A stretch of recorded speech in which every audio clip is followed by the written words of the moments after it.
नमस्कार दोस्तों। एक टॉपिक हम डिस्कशन करेंगे।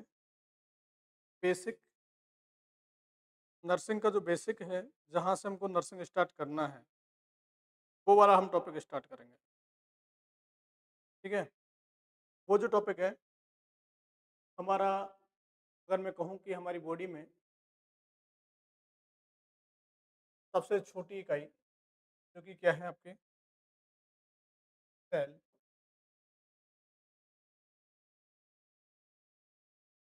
उसी के बारे में हम चर्चा करेंगे।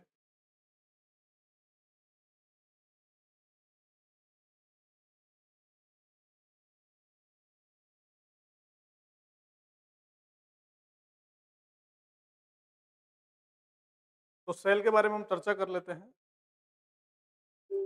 चलो,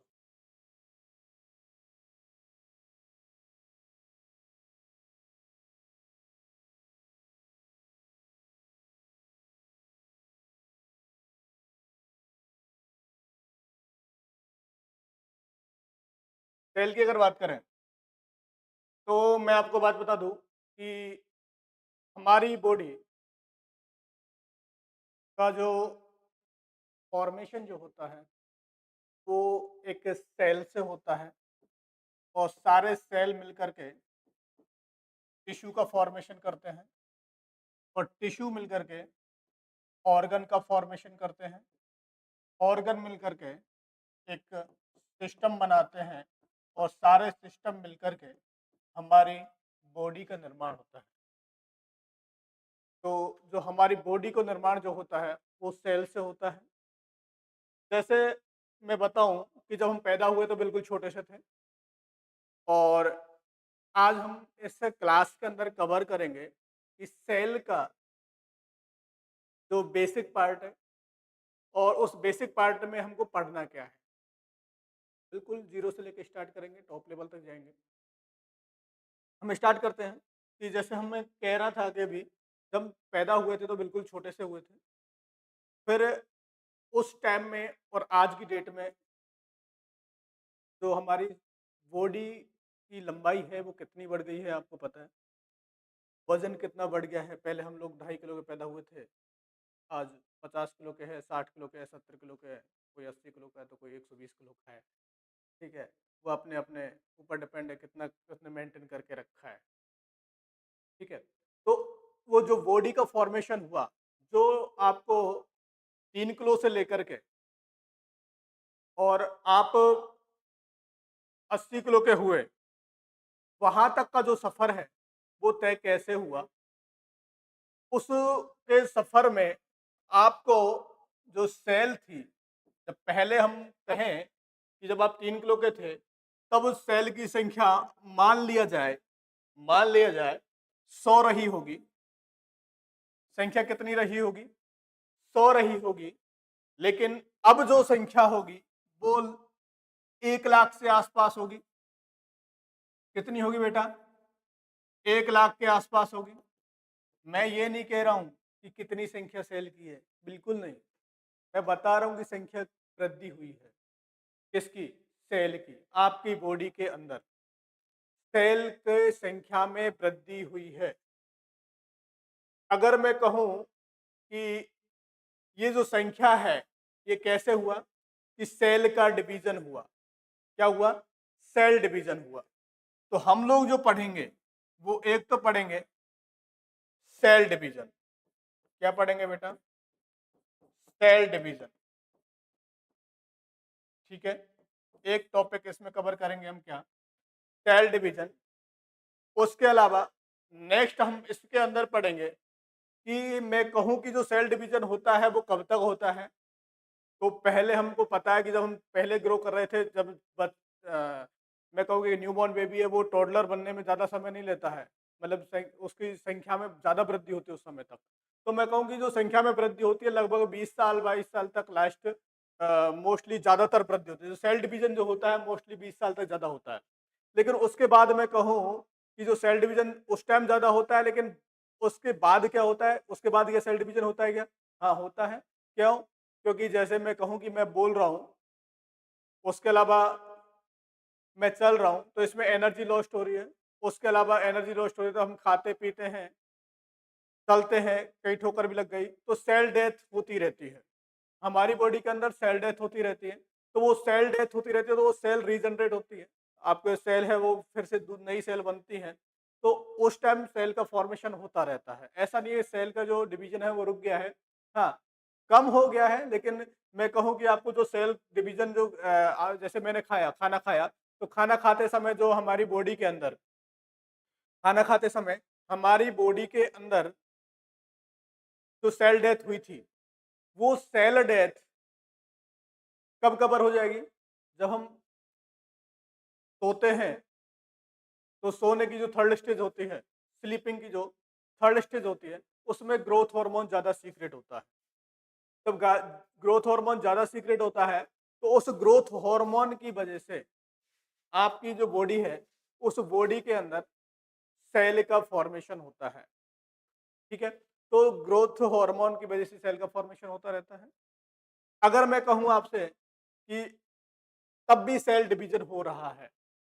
नेक्स्ट अगर हम पढ़ें, तो नेक्स्ट हम पढ़ेंगे तो सेल के अंदर हम लोग ये डिवीजन होना है, उसके अलावा आपको ग्रोथ हो रही है, सेल की संख्या में वृद्धि हो रही है, ठीक है, साइज में वृद्धि हो रही है,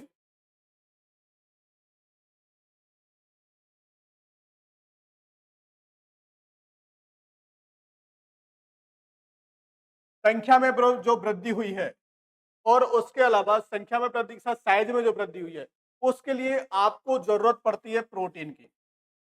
किसकी जरूरत पड़ती है बेटा? प्रोटीन की। वो जो प्रोटीन है इसको हम क्या बोलते हैं?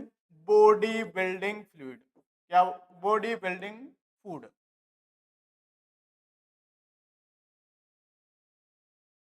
क्या बोलते हैं इसको? Body building food.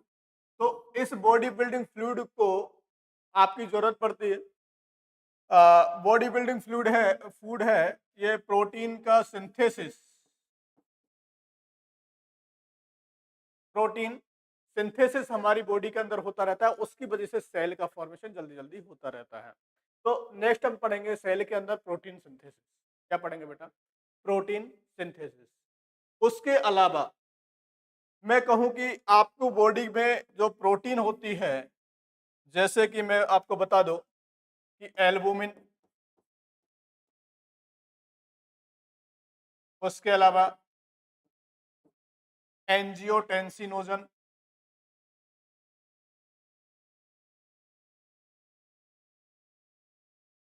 उसके अलावा फिब्रिनोजन, और बात करें तो ग्लोबुलिन, उसके अलावा ग्लोबुलिन में मैं कहूँ तो इम्यूनोग्लोबुलिन भी होती है, इम्यूनोग्लोबुलिन, जो कि आप किस नाम से जानते हैं?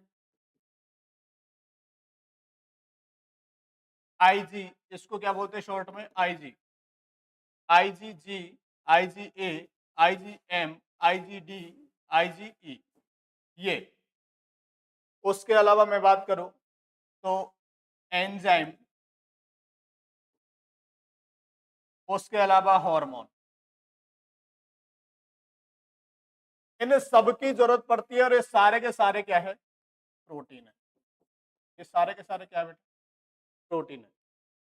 तो मैं कहूं आपसे कि प्रोटीन आपको जरूरत पड़ी, तो आपने क्या एल्बुमिन खाया? क्या एंजियोटेंसिन खाया? क्या फिब्रिनोजन खाया? क्या ग्लोबुलिन खाया? नहीं। हम लोग सीधा क्या कहते हैं कि हमने क्या खाया है? प्रोटीन खाया है। क्या खाया है? प्रोटीन खाया है। जैसे मैं बताऊं आपको, ये हमारा डाइजेस्टिव सिस्टम,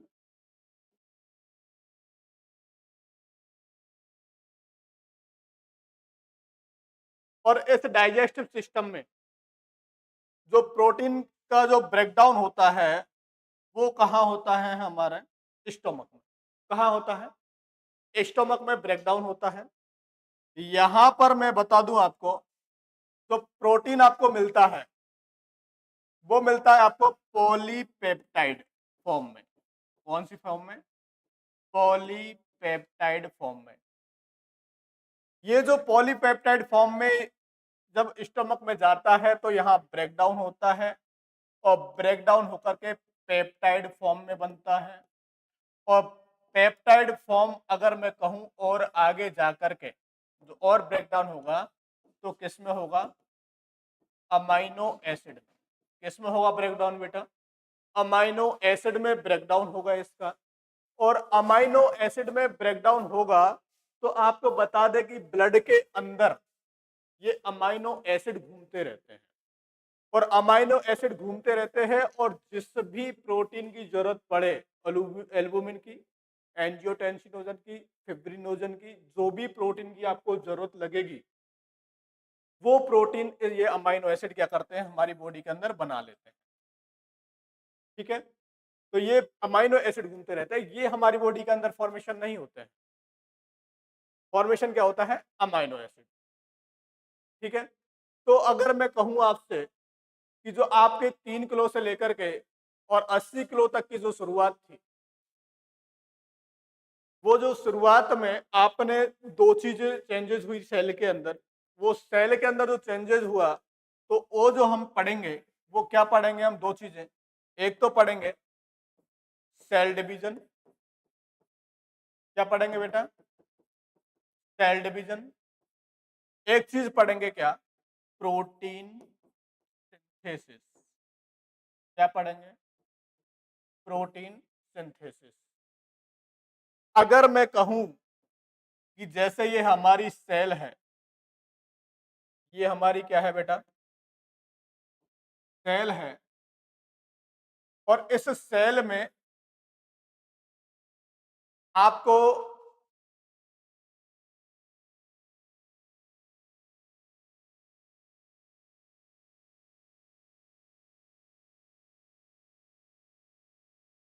ग्लूकोज खाया, आपने क्या खाया?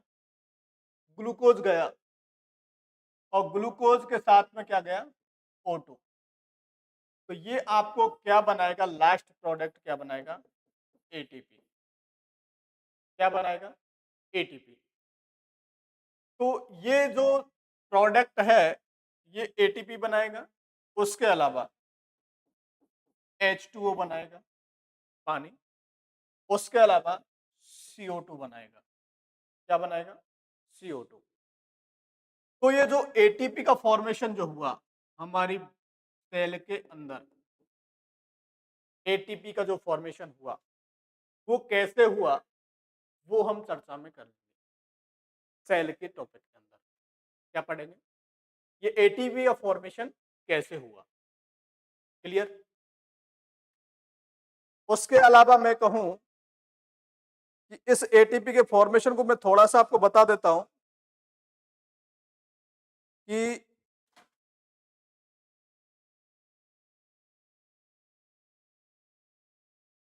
जैसे हमारे बॉडी के अंदर ये जो ब्लड है, ये ब्लड घूमता रहता है और हर एक सेल के पास जाता रहता है। और इस सेल के अंदर क्या गया है? एक तो प्रोटीन गया है, एक फैट गया है, एक आपका ग्लूकोज गया है और O2 भी गया है। ये सारे किसके अंदर जा रहे हैं? आपके सेल के अंदर जैसे जरूरत लगेगी वैसे। ठीक है, अब ये हमारी बॉडी के अंदर गए और तो इसमें से सबसे पहले जो ब्रेकडाउन होगा वो किसका ब्रेकडाउन होगा? ग्लूकोज का। किसका ब्रेकडाउन होगा? ग्लूकोज का ब्रेकडाउन होगा। किसके साथ मिलकर के? O2 की प्रेजेंस में। और क्या बनाएगा ये? पाइरूबिक एसिड। क्या बनाएगा बेटा? पाइरूबिक एसिड।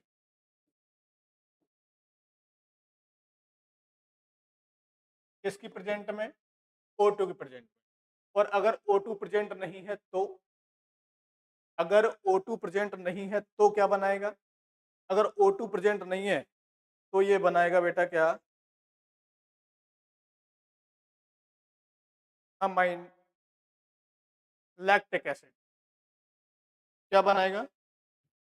लैक्टिक एसिड बनाएगा। ठीक है, तो O2 की प्रेजेंस होना जरूरी है। ये जो पायरुविक एसिड है ये आपको एंट्री करेगा किसके अंदर, माइटोकॉन्ड्रिया के अंदर। किसके अंदर एंट्री करेगा, माइटोकॉन्ड्रिया के अंदर।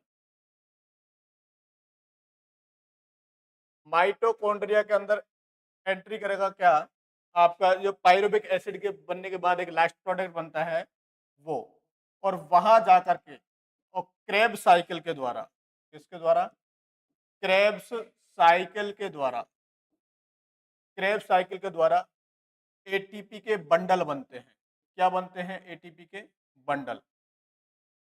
एटीपी के बंडल बनते हैं, एटीपी के बंडल, और उन बंडल को मैंने नाम दिया है बेटा NADH2 FADH2। ये जो एटीपी के जो बंडल है जो क्रेब साइकिल में जो बने हैं, ये एटीपी के बंडल आपको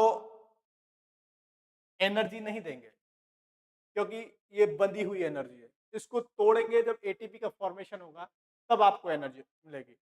तो इसके अंदर एक इलेक्ट्रॉन ट्रांसपोर्ट चेन होती है माइटोकॉन्ड्रिया के अंदर। क्या होती है, इलेक्ट्रॉन ट्रांसपोर्ट चेन। ये जो बंडल है, ये जो बंडल है, ये बंडल इस इलेक्ट्रॉन ट्रांसपोर्ट चेन के द्वारा गुजरते हैं। इलेक्ट्रॉन ट्रांसपोर्ट चेन के द्वारा गुजरने के बाद इनमें इलेक्ट्रॉन का आदान प्रदान होता है, और इलेक्ट्रॉन के आदान प्रदान की वजह से किसका फॉर्मेशन होता है, एटीपी का फॉर्मेशन होता है। इसका फॉर्मेशन होगा बेटा, एटीपी का फॉर्मेशन होगा। उसके अलावा एटीपी के साथ साथ CO2 का फॉर्मेशन होगा और H2O का फॉर्मेशन। ये जो H2O है ये तो आपको सेल में काम आ जाएगा, एटीपी आपको एनर्जी दे देगा, बचा क्या, CO2।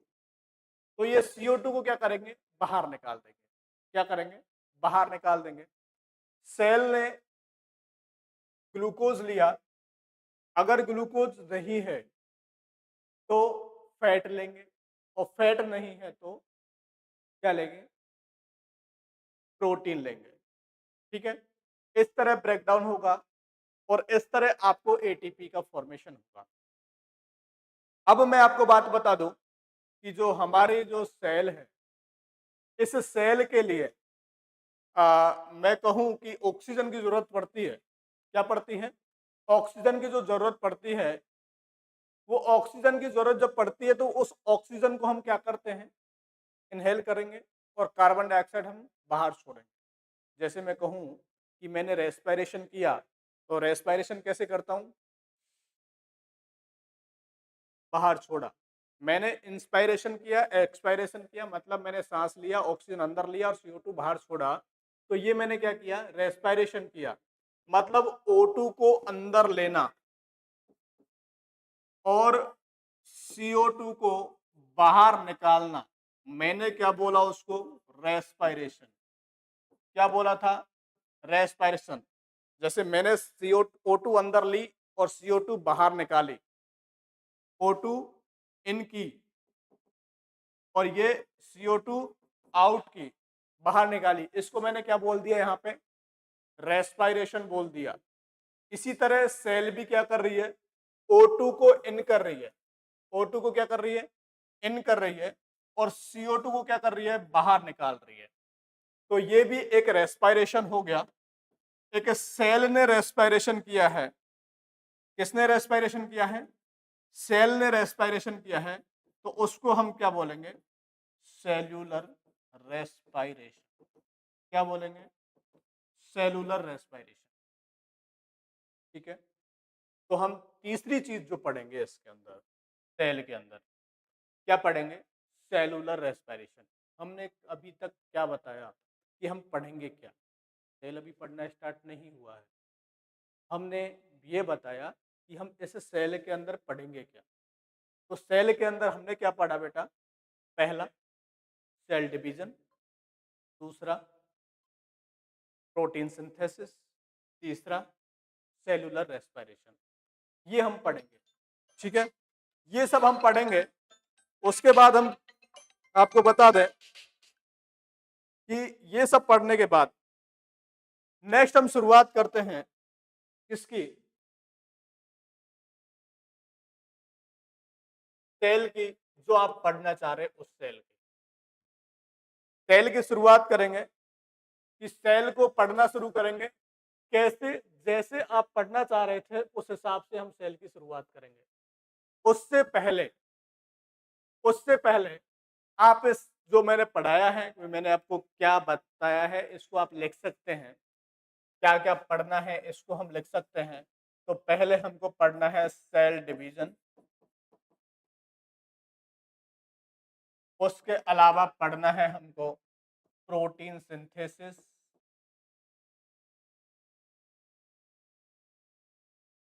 उसके अलावा हमको पढ़ना है सेलुलर रेस्पिरेशन।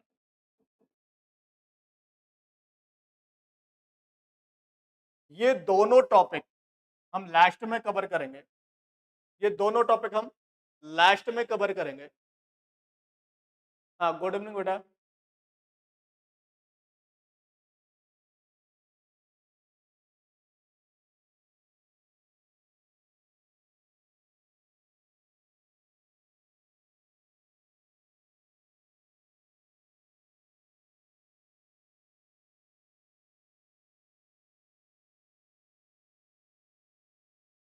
बेटा ब्लॉक किया जा रहा है आपको?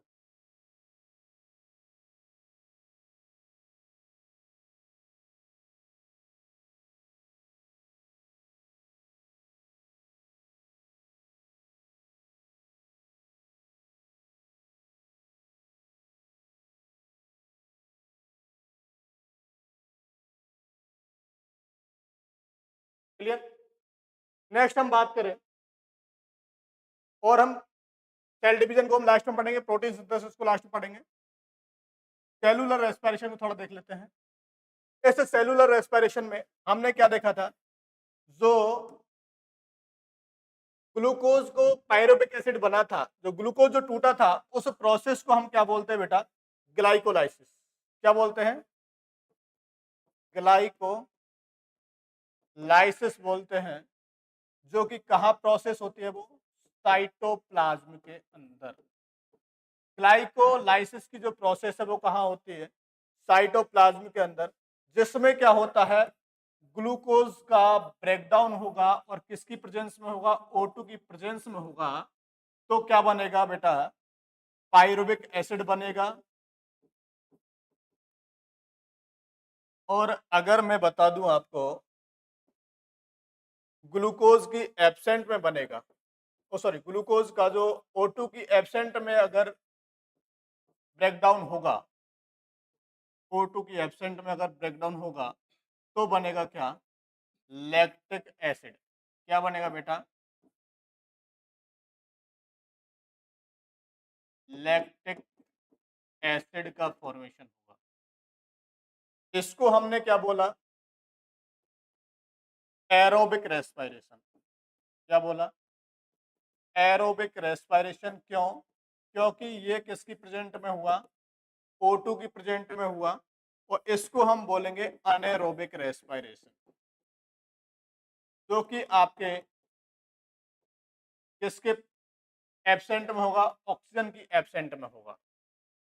ठीक है, नेक्स्ट हमने पढ़ा एक तो ग्लाइकोलाइसिस इसके अंदर, दूसरा हम पढ़ेंगे इसके अंदर क्रेब साइकिल के बारे में, जो कि हमने बताया अभी थोड़ी देर पहले। ये क्रेब साइकिल, ये जो क्रेब साइकिल की प्रोसेस है, ये कहाँ होगी? माइटोकॉन्ड्रिया के अंदर। कहाँ हुई है ये क्रेब साइकिल की प्रोसेस? माइटोकॉन्ड्रिया के अंदर हुई है। तीसरा हमने पढ़ा है electron transport chain. Electron transport chain, जो कि कहाँ है, मैं आपको फिर से बता दूं इलेक्ट्रॉन ट्रांसपोर्ट चेन को।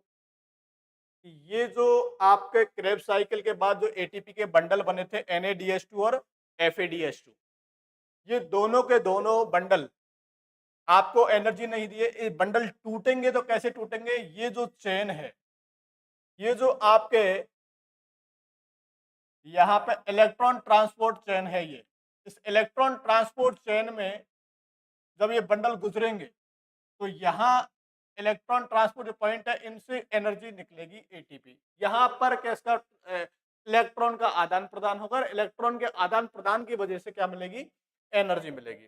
तो आपको ये जो प्रोसेस है इलेक्ट्रॉन ट्रांसपोर्ट चेन वाली, ये भी कहाँ होता है, आपको माइटोकॉन्ड्रिया में। ये भी प्रोसेस कहाँ हुई है, आपकी माइटोकॉन्ड्रिया के अंदर हुई है। ये प्रोसेस भी कहाँ हुई है, माइटोकॉन्ड्रिया के अंदर, जिसमें मैक्सिमम एटीपी का फॉर्मेशन होता है कहाँ, माइटोकॉन्ड्रिया के अंदर। मैक्सिमम एटीपी फॉर्मेशन कैसे हुआ, मैक्सिमम एटीपी फॉर्मेशन, आपने C6H12O6 मतलब ग्लूकोज लिया, उसके साथ क्या जुड़ गया, ऑक्सीजन। ऑक्सीजन का ये जो अणु है, ये सब मिलकर के ब्रेकडाउन होगा और ये सब इस ग्लाइकोलाइसिस होगा। ये सब जो पूरी प्रोसेस है, ग्लाइकोलाइसिस, क्रेब्स साइकिल और ये इलेक्ट्रॉन ट्रांसपोर्ट चेन, ये सारी प्रोसेस के बाद, इस सारी प्रोसेस के बाद इसका जो निचोड़ निकलेगा वो निकलेगा H2O। क्या निकलेगा बेटा, एक तो H2O निकलेगा प्लस CO2 निकलेगा प्लस ATP निकलेगा। जो H2O है ये आपको सेल के अंदर काम आ जाएगा और ये CO2 है ये एक्सक्रीट आउट हो जाएगा, बाहर निकल जाएगा, और ATP का है जो आपको एनर्जी देगा आपकी बॉडी के लिए। ठीक है, ये सारी चेन, ये अगर मैं कहूं कि आपको सेलुलर रेस्पिरेशन के अंदर जो होता है, ये क्या होता है, सेलुलर रेस्पिरेशन के अंदर ये सारी चीज क्या होती है, सेलुलर रेस्पिरेशन के अंदर होती है। ठीक है, नेक्स्ट अगर बात करें, तो आपके अकॉर्डिंग सेल में पढ़ लूं, ये तो हमने लिख लिया था जो अभी तक पढ़ा था। अब आपके अकॉर्डिंग में सेल की बात कर लूं, तो सेल का फॉर्मेशन के बाद, ये सेल के बारे में हमने पढ़ना क्या है ये मैंने आपको बता दिया। आपको जो पढ़ना था बता दूं क्या पढ़ना था, सेल की खोज किसने की, कि सेल का डिस्कवर किसने किया था। तो बेटा सेल की खोज हुई नहीं थी, ऐसा नहीं था कि सेल पहले नहीं थी, सेल तो पहले भी थी, लेकिन इंसान पहले थे कि नहीं थे, जिन्होंने खोज की थी रॉबर्ट हुक, क्या उसके शरीर के अंदर सेल नहीं थी क्या, हाँ थी, उनको नाम दिया था उसने। तो सेल को जो नाम दिया था वो किसने दिया था, सेल नाम रॉबर्ट हुक ने दिया था। सेल नाम किसने दिया था, रॉबर्ट हुक ने दिया था। उसके अलावा कौन सा वर्ड है ये, एक वर्ड आप सुने होंगे कि आपने ग्रीक वर्ड सुना है, लेटिन वर्ड सुना है। ये सारी जो शब्द लिए गए हैं उस या तो ग्रीक से लिए गए हैं या लेटिन से लिए गए हैं। क्यों लिए गए हैं, क्योंकि ये जो दोनों भाषाएं हैं, ये इनके जैसे मैं कहूँ कि आपको डबल मीनिंग नहीं निकलते हैं। जैसे हमने बोला कि हिंदी में कनक, अब कनक का तो मतलब दो अर्थ हो सकते हैं, कनक सोना भी होता है, कनक धतूरा भी होता है। ठीक है, तो इस तरह इन जो भाषा है लेटिन और आपकी कौन सी ग्रीक भाषा है, इन दोनों में क्या है, किसी वर्ड के डबल डबल मीनिंग नहीं निकलते हैं। तो ये जो एक सेल वर्ड लिया गया था वो लैटिन वर्ड सेला से लिया गया था। किससे लिया गया था, सेला एक लैटिन वर्ड था, उससे लिया गया था।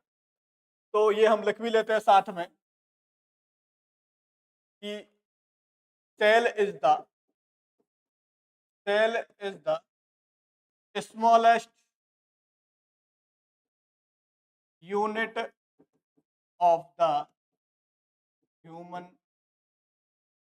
body या of the our of the body नहीं लिख दीजिए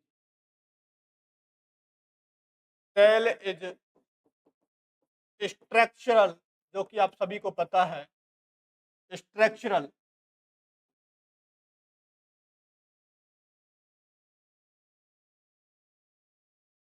and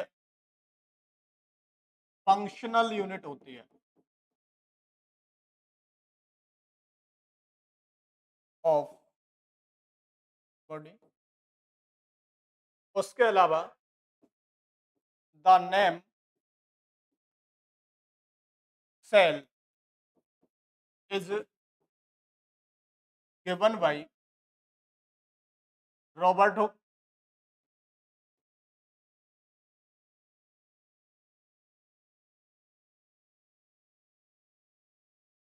the word cell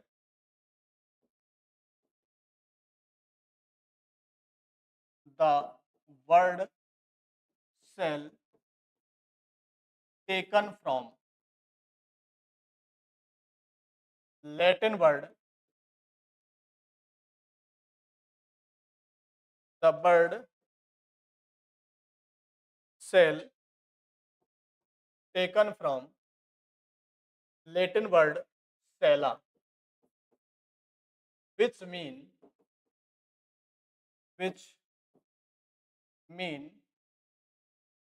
small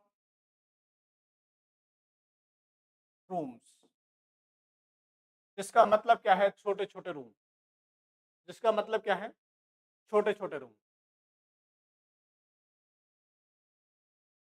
अब मैं सेल की बात करूं ये तो हो गई बेसिक चीजें जो कि सेल हमारी स्ट्रक्चरल एंड फंक्शनल यूनिट है हमारी बॉडी का स्ट्रक्चर बनाती है फंक्शन भी करती है स्मॉलेस्ट यूनिट है बिल्कुल सबसे छोटी यूनिट है ग्रीक वर्ड से लिया गया है सॉरी लैटिन वर्ड से लिया गया है रॉबर्ट हुक ने इनको नाम दिया है ठीक है अब नेक्स्ट अगर बात करें तो सेल जो होती है वो आपके अलग अलग टाइप की सेल है तो हम कहें कि आपको जो सेल है वो न्यूक्लियस प्रेजेंट होता है उसके आधार पे on the basis of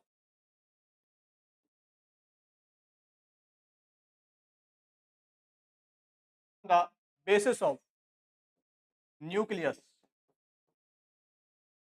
the cell classified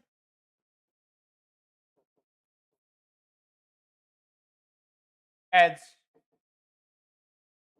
to type एक तो होती है यूकैरियोटिक सेल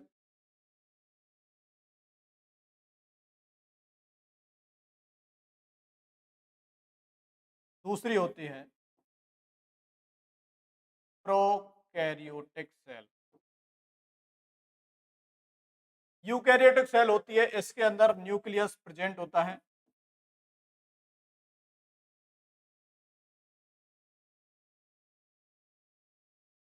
और जो प्रोकैरियोटिक होती है इसके अंदर न्यूक्लियस